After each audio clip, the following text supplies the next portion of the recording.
Merci beaucoup pour la présentation. Merci à vous tous d'être là aujourd'hui. Euh, et- OK.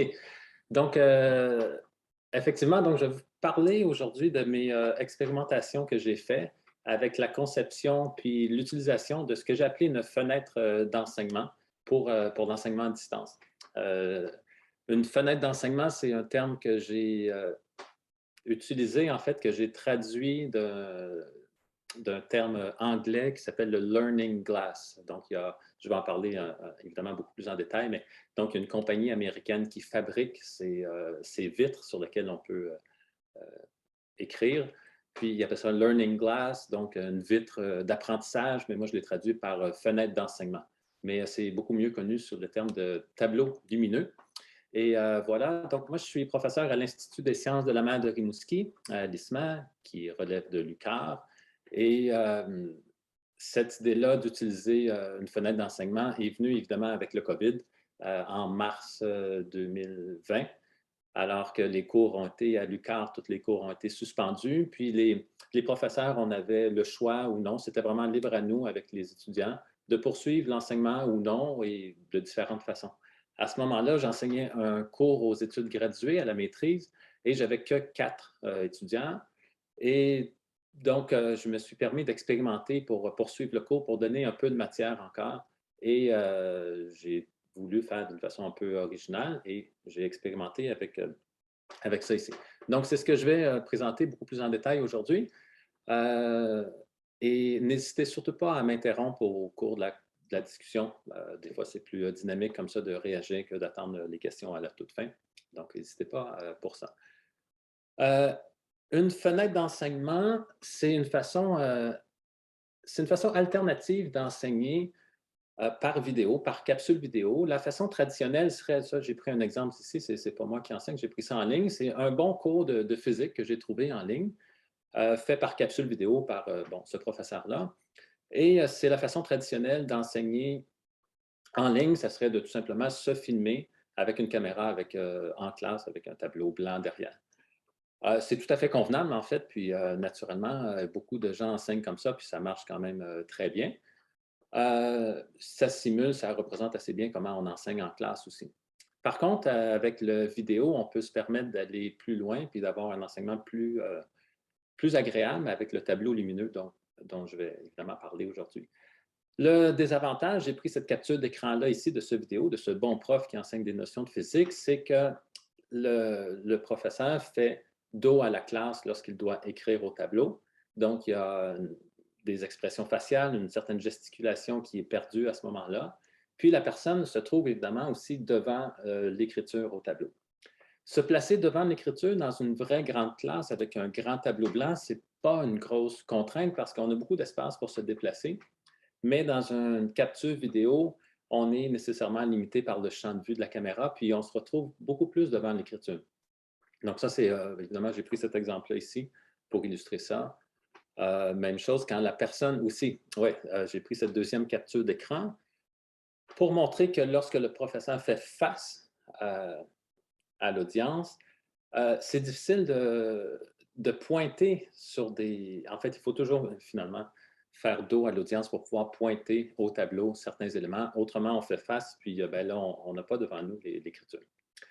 Donc, pour pallier à ça, il y a une méthode qui a été inventée en 2015. Donc, ce n'est pas nouveau, je n'ai vraiment rien inventé ici, qui est l'utilisation de ce qu'on appelle un tableau lumineux. Donc, voici une capture d'écran. Ce que vous voyez donc ici, c'est on écrit sur une vitre directement. On se positionne derrière la vitre. Comme ça nous permet de faire face toujours aux étudiants et ça nous permet nous-mêmes de voir directement. On peut pointer sur ce qu'on a écrit ou les dessins qu'on a faits. Donc, il y a une certaine technicalité derrière ça, comment rendre ce rendu-là, et c'est ce que je vais présenter aujourd'hui, en présentant un peu une petite historique aussi d'où ça vient, ça. Le tableau lumineux a évidemment, avec l'arrivée du COVID, est devenu de plus en plus populaire. C'était quand même une utilisation assez marginale avant, parce que la majorité de l'enseignement se faisait en classe. Mais ce n'est pas nouveau, ça date en réalité de 2015. J'en parlerai dans un instant. Mais avec l'arrivée du COVID, le tableau lumineux ou le tableau transparent ici, tel qu'il est présenté, est devenu de plus en plus populaire et a été, entre autres, popularisé par, je vais montrer la deuxième partie de l'article de journal ici, paru dans la presse, par ce qui a été appelé couramment la classe de Marie-Ève. Donc, c'est une enseignante qui, vous voyez, au 8 avril 2020, est en train d'écrire, en début de COVID, a enseigné au niveau primaire avec l'utilisation comme ça d'un tableau lumineux. Et ça a été donc quand même passablement popularisé par elle. Et elle enseignait à l'intérieur d'un organisme privé qui s'appelle Succès scolaire. Et là, je montre cet article-là ici, le tableau transparent qui a été publié par Mario Girard. On est le 9 avril 2020. Et donc, il parle des bienfaits du tableau, puis il trouve que c'est une très bonne idée, et c'est effectivement le cas. Et par contre, dans l'article de la presse, il y a un petit truc qui m'a légèrement agacé, et je vais l'encadrer ici. C'est que le journaliste demande à Mehdi Fichetali, qui est le directeur général de l'entreprise, donc qui offrait ces formations-là ici. Et puis, je vous lis ici intégralement ce qui est écrit. Mehdi Fichetali, c'est toutefois bien gardé de me révéler le mystère qui fascine tout le monde. Marie-Ève écrit sur un tableau transparent qu'il y a devant elle. Or, les mots et les chiffres qui sont rédigés ne nous parviennent pas à l'envers. C'est un secret qu'on ne peut dévoiler, s'est contenté de me dire Mehdi Fichetali. Donc ça me fait sourire un peu parce que c'est comme s'il y avait un grand secret d'État ici derrière la technique.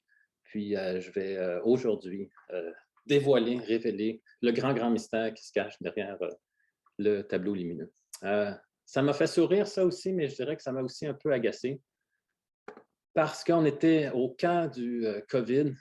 Tous les enseignants de tous les domaines essayaient d'enseigner tant bien que mal à distance. Et ça, c'est une méthode qui est intéressante, qui est pas trop compliquée. Et puis, je me disais qu'au lieu de cacher la méthode, vraiment, ça aurait été plus... moi, je voulais, disons, contribuer à, au contraire, dévoiler comment tout ça fonctionne. Et donc, en fait, je vais le dévoiler dès maintenant, le grand mystère. Effectivement, lorsqu'on est filmé derrière une vitre, donc là, ce qu'on voit ici à l'écran, c'est ce que la caméra voit. L'écriture apparaît à l'envers, mais tout ce qu'il s'agit de faire, et c'est là le grand mystère que je vous révèle, le grand secret, là, il faut faire un retournement horizontal de l'image. Et ça, c'est un jeu d'enfant. Tout logiciel d'image ou de vidéo permet de le faire vraiment en un clic. Donc, il s'agit simplement de faire un retournement horizontal de l'image.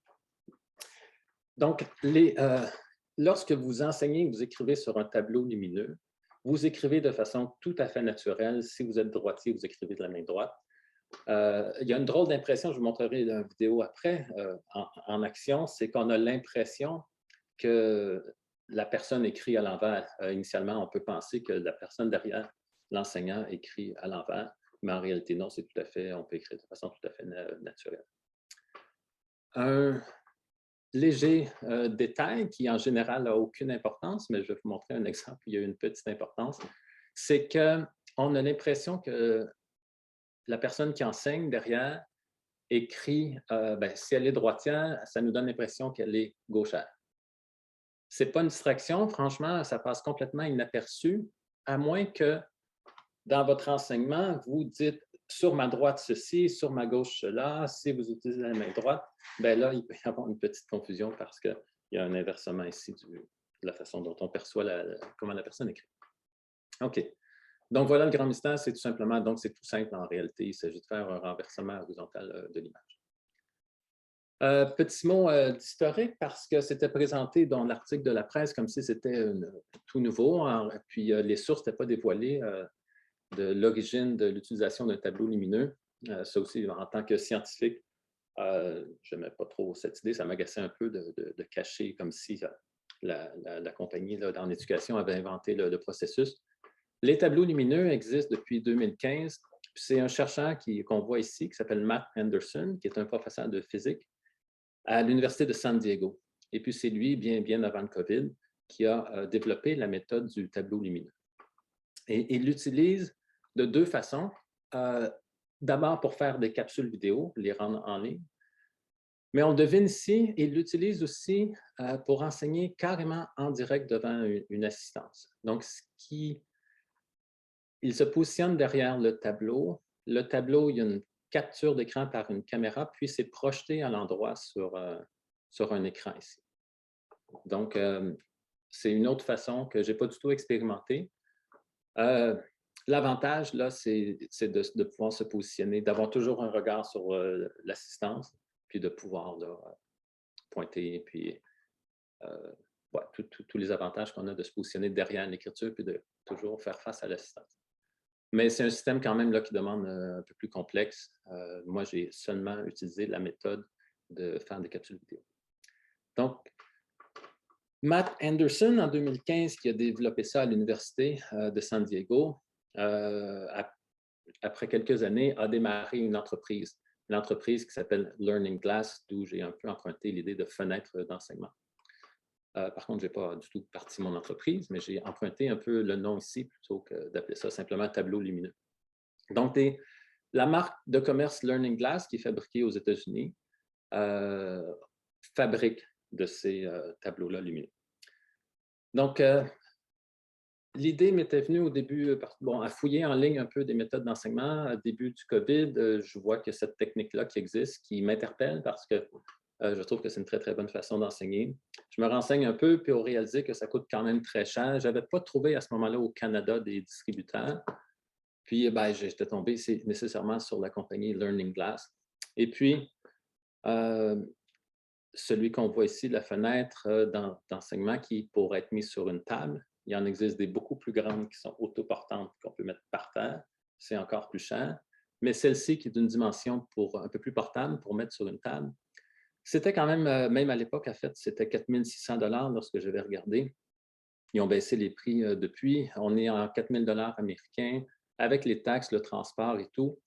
Uniquement pour la vitre, on était dans les 6 500 $ environ. Donc, je n'avais pas les sous mis dans mes budgets de recherche, ça n'aurait pas passé. Je n'avais pas de budget pour l'enseignement comme tel. Je n'ai pas non plus, à ce moment-là, demandé directement à Lucas s'il était prêt à s'investir un montant pour ça. Donc, le montant était quand même passablement élevé.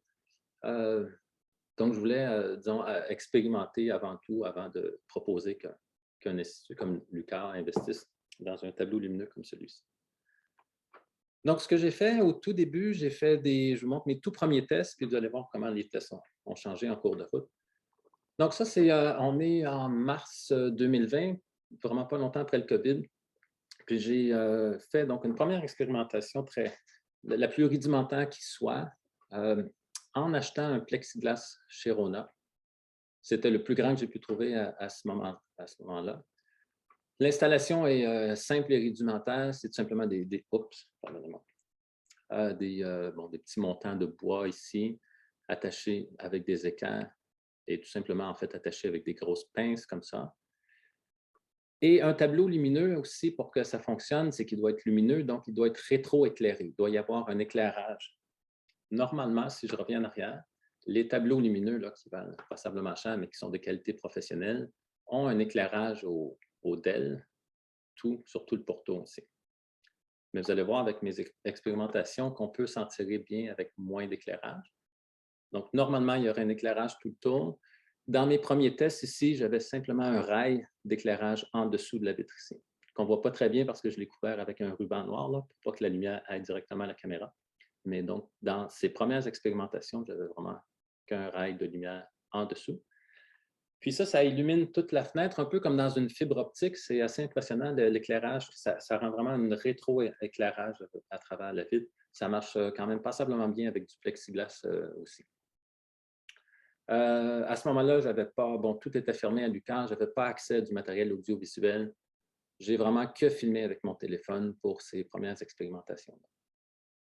Vous voyez que ma fenêtre est déposée sur une table, elle n'est pas très grande et j'ai enseigné en étant assis essentiellement parce que debout, c'était trop haut. Donc là, il y avait quand même une grosse contrainte en étant assis. Je reviendrai après. Donc voici le rendu de ces premières expériences. J'ai enseigné donc un cours, c'est-à-dire une lecture, si on peut dire, l'équivalent de peut-être 2-3 heures de cours sur une matière en particulier. Puis c'est le rendu, j'étais passablement fier quand même de ce qu'on avait pu accomplir avec assez peu de budget. Bon, en fait, les coûts vont assez vite, je reviens ici. Là.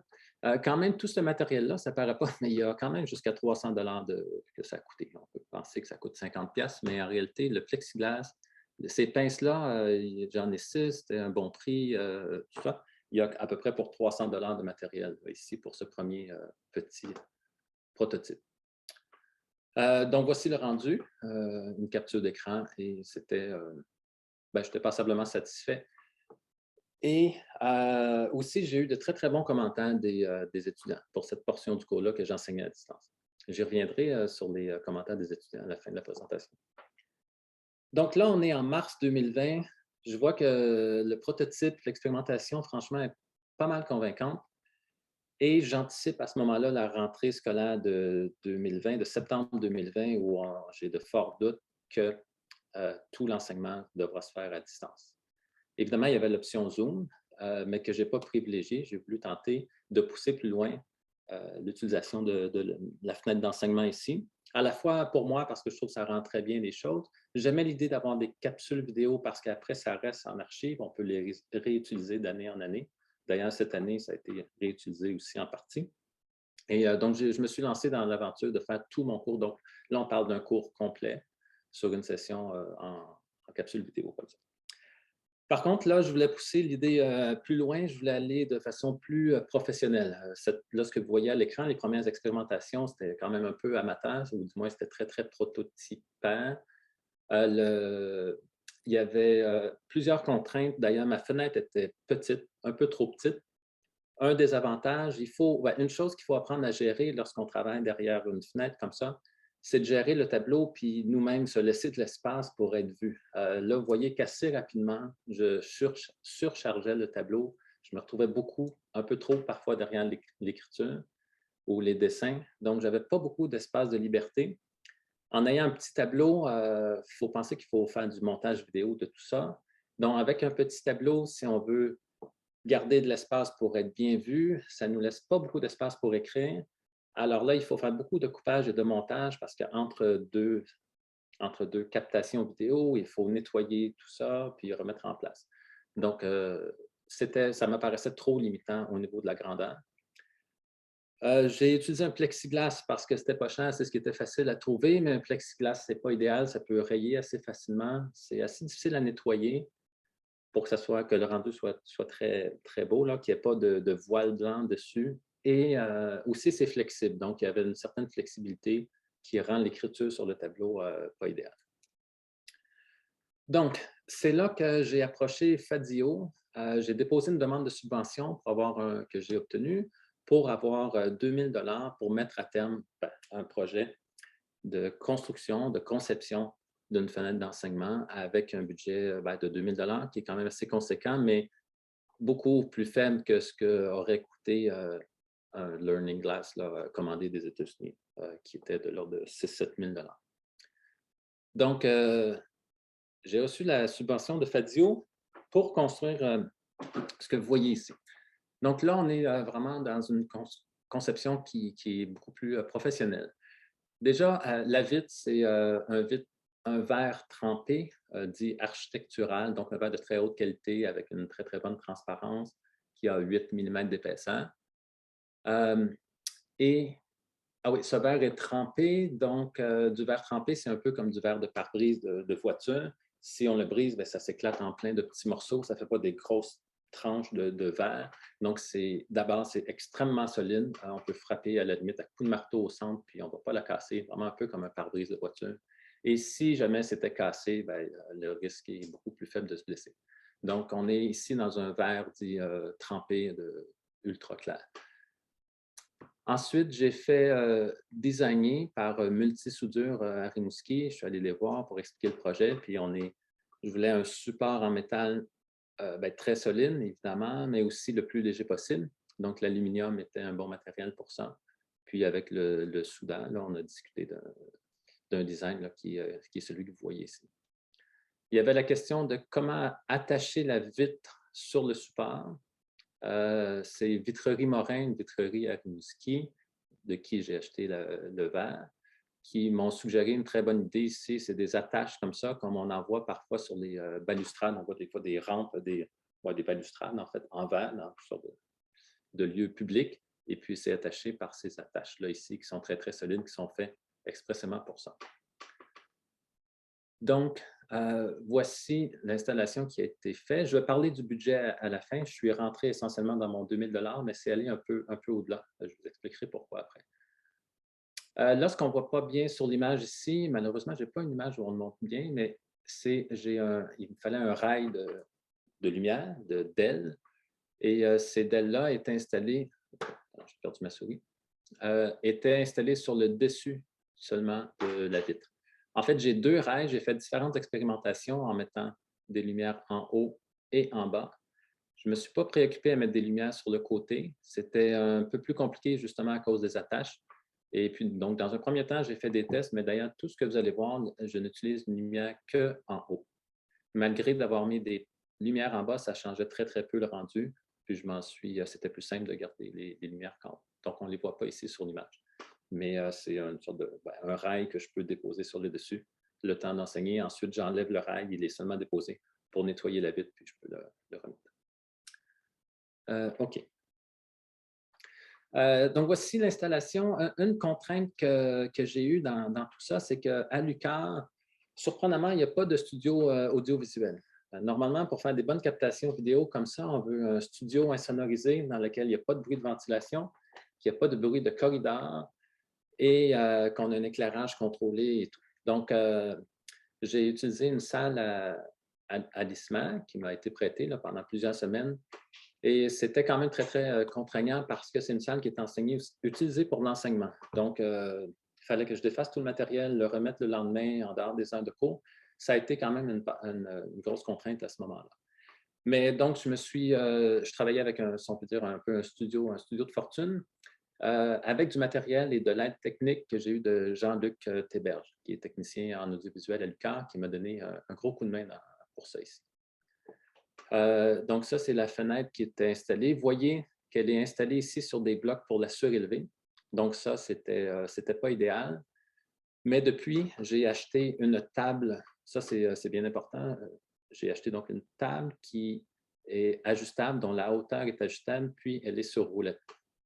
Là, bon, on ne le voit pas sur la photo ici parce que je l'ai acheté par après cette table-là. C'est en réalisant avec une expérimentation que c'était quand même très, très souhaitable d'avoir une table d'hauteur ajustable. Donc voilà, la caméra m'avait été prêtée par l'UQAR, par Jean-Luc. L'éclairage aussi. Donc c'est important l'éclairage. Il y a pas mal d'ajustements à faire au début pour comprendre comment bien éclairer la personne qui parle parce qu'on veut de l'éclairage sur elle. Et en même temps, on ne veut pas trop interférer en ayant de la lumière trop directement dans le tableau. Puis c'est important d'avoir un rideau noir à l'arrière. Et donc voilà le setup. Bon, d'un peu plus proche. On voit ici le petit rail que je viens déposer par-dessus ici, normalement. Ah oui, bon, ça, c'est la table. La table, elle a été achetée après. Je l'ai ici. Chez moi, je n'ai pas de photo avec la fenêtre dessus, mais donc c'est une bonne table de bonne qualité qui peut s'ajuster, qui est sur pour le transport. Petit détail technique. Donc, il y a plusieurs détails techniques quand même en expérimentant avec ça. Si jamais un jour vous voulez utiliser, je vous conseille on pourrait prendre contact ensemble. Il y a toutes sortes de petites choses à savoir pour rendre un bon rendu.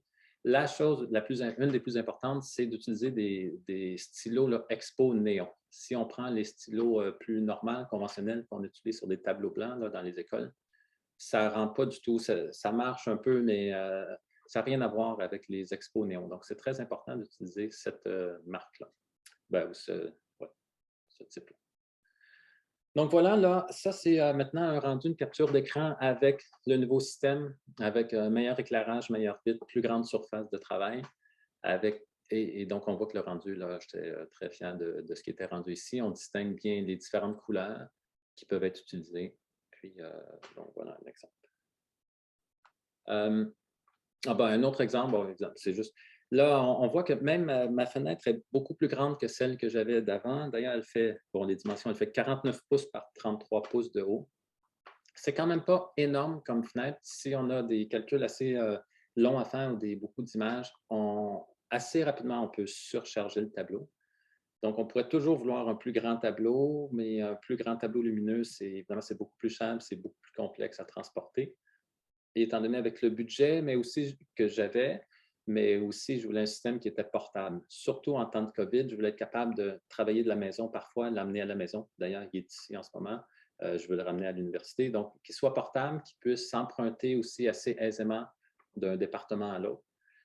Les tableaux lumineux, il y en existe. Si vous regardez en ligne, il y en a, comme je disais au début, qui sont très, très grands, qui sont vraiment comme un panneau de 4 pieds par 8 pieds. Là, c'est génial de travailler là-dessus, mais ça pèse une tonne. Ça doit être dédié dans un local vraiment audiovisuel où le tableau ne bouge plus. Donc, c'est le compromis à faire entre avoir un tableau portable, mais restreint en espace pour écrire, puis un tableau beaucoup plus grand, mais contraint par ses déplacements. Donc, je montre cet exemple-ci. Bon, beaucoup d'équations mathématiques. Il me restait un petit trou ici pour parler, parce que, bon, comme je disais au début, on peut des fois un désavantage de surcharger l'écran, puis là, se retrouver à l'arrière à trouver un trou pour parler. Donc, c'est un comparatif ici entre le premier prototype à 300 $ avec le rendu, un éclairage, je me débrouillais avec l'éclairage à la maison. C'était pas extraordinaire, mais franchement, bon, j'étais quand même assez content, mais voilà ici quand même un rendu beaucoup plus professionnel avec la version améliorée.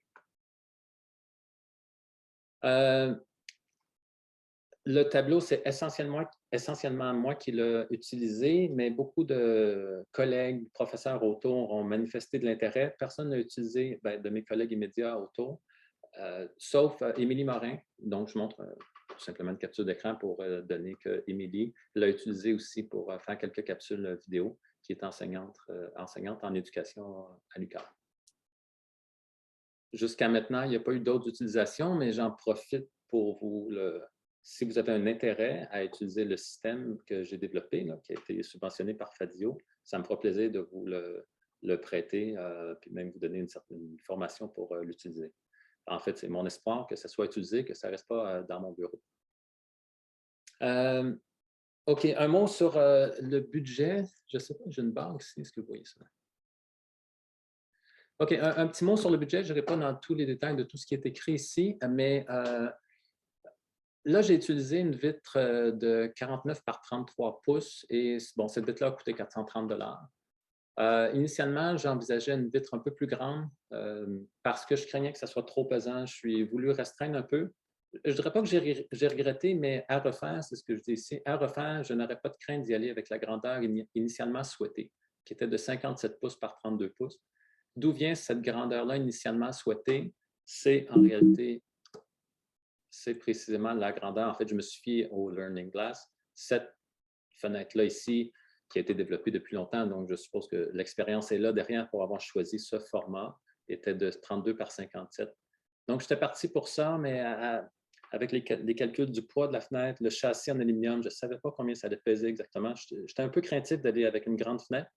Donc, je suis allé un peu plus petit, mais à refaire, j'irai un peu plus grand comme ça. Ça reste suffisamment portable. Puis, je n'ai pas de crainte avec le support en aluminium, les attaches qu'on a, que c'est très, très sécuritaire. Donc, alors, je reviens ici à un détail. Je vois la fenêtre, la dimension que j'ai choisie. Petit regret, là, par contre, c'est que idéalement, là, il faudrait voir, idéalement, ça serait d'avoir une fenêtre qui a un ratio de 16 par 9 parce que les caméras font du 16 par 9. Donc là, je n'ai pas ce ratio-là ici, ce qui fait qu'on a nécessairement une perte quelque part parce que la caméra vidéo, elle va filmer du 16 par 9. Donc là, je n'ai pas calculé si 57 par 32, c'est un bon ratio de 16 par 9, mais ça doit être assez proche. Donc, ouais, deux choses que je ferais à le refaire, m'assurer d'avoir un ratio de 16 par 9, puis d'aller un peu plus grand. Le châssis en aluminium fait sur mesure a coûté ici 345 $. Les petites attaches de tous les côtés, c'est 100 $. J'ai initialement acheté un cordon d'aile en rouleau chez Rona, mais ça s'est avéré être une erreur. Donc, ça, c'est une perte ici. Ça m'a coûté 120 $. pour réaliser que ce n'est pas les bons DEL qu'il faut prendre, ils sont trop espacés, il n'y a pas une densité de DEL suffisamment grande. C'est un rouleau qu'on ne peut pas couper à la longueur désirée. Bref, ça a été un peu une erreur. Pour me renseigner puis faire affaire avec des experts des DEL, là, il y a cette compagnie qui s'appelle LED à Montréal qui vendent des cordons d'ailes de toutes sortes de grandeurs qu'on peut couper à la longueur désirée, qui ont une haute densité, qui sont très lumineux, etc. Donc là, il y avait un 160 $ ici de cordon d'aile. Et le cordon, mais pas que le cordon, il y a pardon, les connexions aussi, qu'il faut le bon transformateur pour l'utiliser, etc. Ça, je vais déplacer ça. Je ne sais pas si vous le voyez à l'écran, mais c'est agaçant. Bon, j'ai acheté un deuxième cordon d'aile parce qu'initialement, je voulais aussi le rétro-éclairer, mais en fin de compte, j'ai réalisé que ce n'était pas vraiment utile. Donc, j'ai ce deuxième cordon en surplus en pièces de rechange. On peut toujours l'utiliser. Bon, des petits rails en aluminium. Abonnement Vimeo, mes films, j'ai décidé de les diffuser sur Vimeo. Donc, certains coûts associés à ça parce que j'avais plus de liberté de les rendre disponibles au grand public. J'ai préféré utiliser Vimeo, du matériel divers, plusieurs petits accessoires, du nettoyeur à vitre, les stylos Expo, des essuie-tout, des rideaux noirs pour l'arrière, etc. Et ce que j'ai acheté par après, c'est pour ça ici que je dis que j'ai dépassé le budget. Pardon, je suis désolé, je me suis dans la gorge. J'ai dépassé un peu le budget que j'ai payé de mes fonds de recherche. En fait, en partie, j'avais un surplus de mes fonds de recherche, puis on a accepté que ça puisse être utilisé pour un projet en éducation comme ça. Donc, le 5017, là, ça vient d'une autre source que Fadio, mais c'est donc la table de hautage ajustable et sur roulette qui a été achetée, en fait, que récemment. Là, c'est en anticipant la session de cette année que je me suis dit, il faut acheter ça. C'est quand même 700 $ pour cette table. Donc, en gros, le budget, on est là. Donc, ça, c'est que pour la fenêtre comme telle. Évidemment, si vous n'avez pas de caméra, pas de rideau, ben non, rideau, en fait, pas d'éclairage, ben, le budget peut monter passablement au-delà. Mais disons que grosso modo, pour 2000 2500 $ il y a moyen de se construire, de se faire un prototype semblable à ce que j'ai fait ici, qui fonctionne quand même très bien, qui donne un très bon rendu. OK. Je donne ici quelques commentaires anonymes, mais j'ai réécrit les commentaires tels qu'ils me sont apparus dans l'évaluation du cours. Chaque cours qu'on enseigne à l'UQAM sont évalués par des étudiants, des étudiantes, puis on reçoit des commentaires. Donc, je mets ici tous les commentaires que j'ai reçus. Ils sont tous très, très bons, en fait, et c'est ce que... Ou il y en a, oui, ils sont essentiellement tous bons. Ça m'a beaucoup encouragé à... Et les commentaires sont bons du fait que j'ai utilisé la fenêtre d'enseignement. Donc, ici, un premier commentaire ici, ce premier commentaire-là date du premier prototype, donc de mars 2020. Puis, voici. Bon, j'aime vraiment l'approche que tu as utilisée pour tes vidéos. Je trouve que l'aspect pédagogique de tes cours est préservé et il y a encore un contact direct prof-étudiante. J'en connais une, il fait allusion à une amie, j'en connais une qui paierait cher pour que ses cours à l'Université Laval soient donnés comme ça en ce moment. Donc là, on est en mars ou avril 2020. Et ça, c'est le premier commentaire qui m'a réellement encouragé à aller au-delà pour septembre 2020, pour la rentrée. Ce qui m'a particulièrement interpellé, l'idée de trouver que l'aspect pédagogique est préservé, malgré qu'on n'est pas en classe, on est à distance, que ça reste préservé, puis qu'il y a un contact direct prof-étudiant. C'est vraiment l'esprit que je voyais de la fenêtre d'enseignement, c'est qu'on garde un certain contact malgré tout, puis ça a été relevé là, par l'étudiant. Donc ça m'a vraiment encouragé à aller plus loin. Les prochains commentaires sont les commentaires issus du cours que j'ai enseigné à l'automne dernier, donc avec le système plus sophistiqué. Oups. Bon, OK. Ici, est-ce qu'on pourrait avoir une rencontre Zoom pour poser nos questions avant l'examen? Ça n'a pas vraiment rapport. Le seul commentaire ici, c'est malgré la clarté des vidéos. Bon, il y a certains concepts. Ah oui, des concepts qui peuvent sembler évidents pour des physiciens mélangent mon cerveau de biologiste. Bon, enfin, ce commentaire, ça revenait malgré la clarté des vidéos, donc il était quand même un bon commentaire sur ça. Les vidéos étaient vraiment bien faites. Vraiment original la façon de faire les capsules. Donc, effectivement, il y a l'aspect d'originalité ici qui a marqué certains étudiants. Très bon format de cours, bonne pédagogie. J'ai beaucoup apprécié les exemples, les applications concrètes et les retours de la matière à chaque capsule. Donc, je faisais justement, je créais Le cours, je l'ai construit, je l'ai filmé à mesure que le cours progressait. Donc, effectivement, je faisais des retours parfois selon des commentaires, des questions que j'avais par des étudiants par courriel. Bien, je pouvais faire une petite capsule pour revenir sur ça. Explication très claire des concepts de physique plutôt complexes. Bravo au professeur pour la réalisation des capsules d'une grande clarté. Donc, voilà les commentaires que j'ai reçus, que j'ai trouvés. Bien évidemment, ah oui, je pense qu'il y en a un dernier. Ah oui, tous les cours en capsule est une mauvaise idée. Au moins un mélange entre Zoom et capsule. Donc, effectivement, j'ai donné mon cours uniquement en capsule vidéo. C'était un peu le défi que je m'étais donné pour avoir le matériel aussi archivé, parce que maintenant, j'ai tous ces films-là, j'en ai fait plus d'une vingtaine.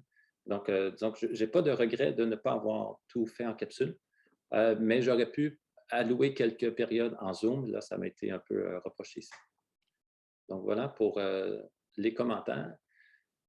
Je pense que une bonne partie des bons commentaires reçus vient de l'utilisation de la technique, de la fenêtre d'enseignement. Je pense que si j'avais enseigné précisément le même cours en m'étant filmé de façon traditionnelle, j'ai l'impression que les commentaires n'auraient pas été aussi bons, du moins en termes d'originalité et de clarté de ce qui est présenté.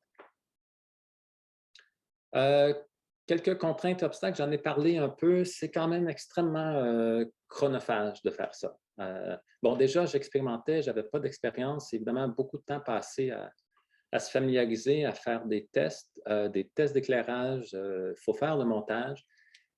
Si vous n'avez pas de connaissances déjà en montage vidéo, en toutes ces technicalités audiovisuelles, vous pouvez passer énormément de temps.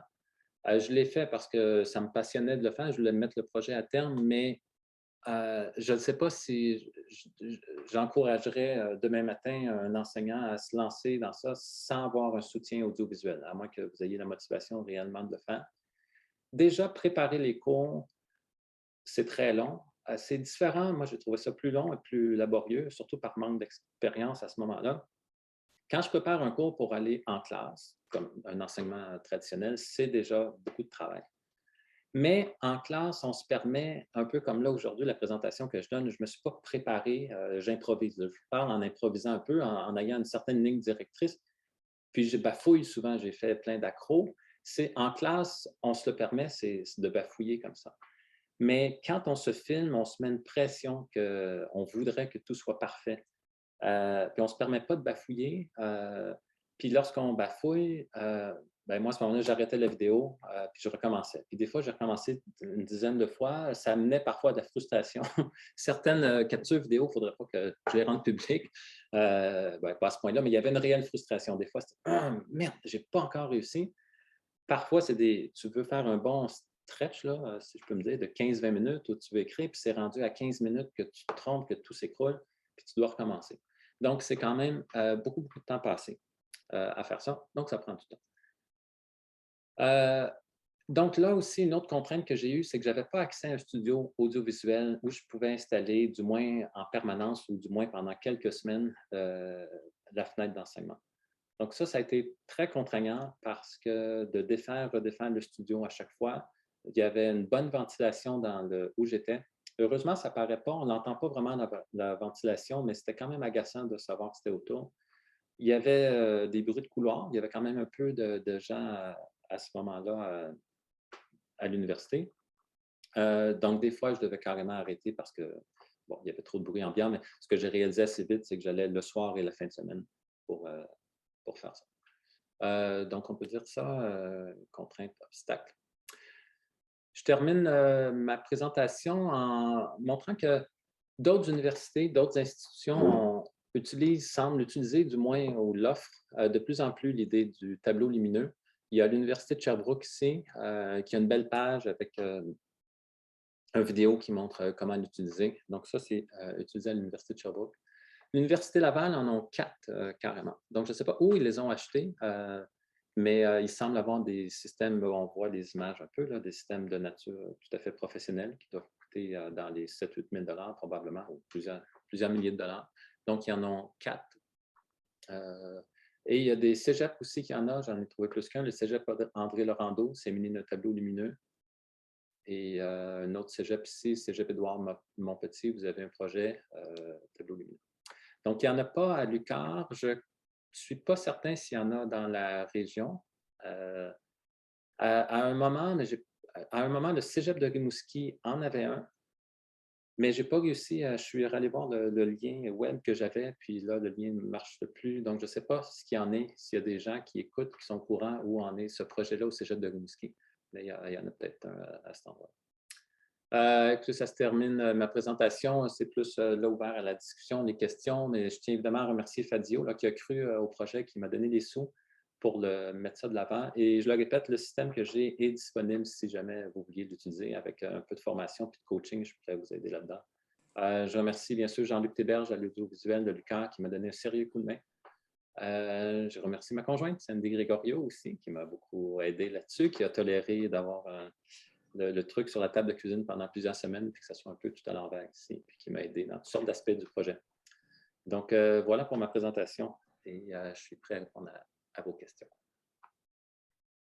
Ah oui, excusez-moi. Non, c'est vrai que je vais quand même vous montrer, je vais terminer avec ça. Je voulais quand même vous montrer un court extrait d'un de mes cours pour que vous voyez là, en temps réel à quoi ça peut ressembler. Donc, je vais laisser ça jouer peut-être 1 minute ou 2. Vous en apprendrez un peu peut-être sur la circulation estuarienne des océans. Donc, je fais jouer ça juste 1 minute ou 2, puis après, on pourra discuter. Puis, donc, lorsque l'eau va s'écouler ici, il y a une certaine turbulence ici qui va mélanger graduellement l'eau. De sorte que l'eau de surface, à mesure qu'elle progresse de l'amont vers l'aval, va incorporer de l'eau salée et va donc devenir de plus en plus salée sur son parcours. Si la couche de surface gagne en sel, bien, la couche de fond perd en salinité. Donc, la résultante de ça sera que, je vais mettre ma surface ici. Ce qui va résulter de tout ça, c'est qu'on va tendre à incliner comme ça les lignes d'égale salinité, ou si vous voulez, aussi d'égale masse volumique. Donc, ce que j'ai représenté ici, c'est cette interface. Moi, je fais une petite pause. J'avance juste un peu pour voir que graduellement, le tableau se remplit de notations. Certains estuaires. Vers la fin, disons, l'estuaire du Saint-Laurent, la Gaspésie. À la fin, le tableau commence à être passablement rempli. Donc, un exemple, je montre, donc voilà un peu à quoi ça ressemble pour vrai. Je vous montre juste une petite anecdote que j'ai réalisée qu'après, justement, avec l'idée que la main droite et la main gauche sont inversées. Et j'explique, je vais le faire jouer, ça dure quelques secondes. J'explique un truc qu'on peut comprendre en physique avec ce qu'on appelle la règle de la main droite. Bon, si le pouce pointe dans la direction d'un vecteur, puis les doigts se replient sur eux-mêmes, ça nous donne une idée du sens de rotation. C'est ce qu'on appelle la règle de la main droite. Et je l'explique là, puis à le revoir, évidemment, on a l'impression que j'écris de la main gauche, puis je fais mon explication de la main gauche en disant c'est la règle de la main droite. Donc ça, je ne l'avais pas réalisé, ça apporte une légère confusion. Donc c'est la seule chose peut-être que l'inversion peut créer comme petite confusion. Je vous le fais jouer, puis après, j'arrête. Donc, représentons ici la Terre. Cette Terre tourne sur son axe. Et donc, on représente avec un vecteur la rotation qui pointe vers le haut comme ça. Puis, on va lui donner la lettre oméga.